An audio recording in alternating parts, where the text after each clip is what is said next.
নমস্কার, আমরা ইস্কাঞ্চনবাড়ি higher secondary স্কুলের ছাত্রছাত্রী। আমরা বিকশিত ভারত প্রকল্পের আত্মনির্ভর চীনের উপর একটি প্রজেক্ট তৈরি করি। এই প্রজেক্টটির নাম অটো ইরিগো। অনেক সময় কৃষকরা জমির আর্দ্রতা না বুঝে জমিতে কম বা বেশি পরিমাণে জল দিয়ে ফেলে, যার ফলে ফসলটি নষ্ট হওয়ার সম্ভাবনা বেড়ে যায়। এই সমস্যাটি দূর করার জন্য আমরা একটি প্রজেক্ট তৈরি করেছি।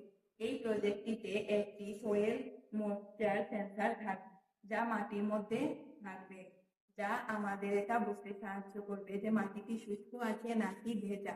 যদি মাটিটি শুষ্ক থাকে তাহলে এই সেন্সরটি ডিটেক্ট করবে এবং মোটরটি অন হয়ে যাবে এবং পাইপের মধ্যে দিয়ে জল মাটিতে পৌঁছবে, এবং যখন মাটি ভিজে যাবে তখন এই সেন্সরটি আবার আমাদের ডিটেক্ট করবে যে মাটি ভিজে গেছে, যার ফলে মোটরটি অটোমেটিক বন্ধ হয়ে যাবে। এতে ফসলের ক্ষতি হয় না এবং জল অপচয় হয় না। এখন মাটিটি শুষ্ক আছে এবং এই সেন্সরটিও মাটির মধ্যেই আছে।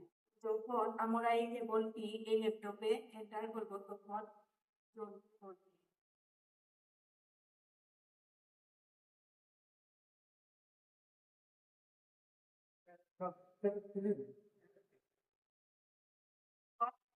এখন যেই মাটিটা ভিজে গেছে তখন ওই পাইপের দিকে জল পড়া বন্ধ হয়ে গেছে, অর্থাৎ আমাদের মোটরটিও বন্ধ হয়ে গেছে এবং আমাদের প্রজেক্টটি সঠিকভাবে কাজ করছে। ধন্যবাদ।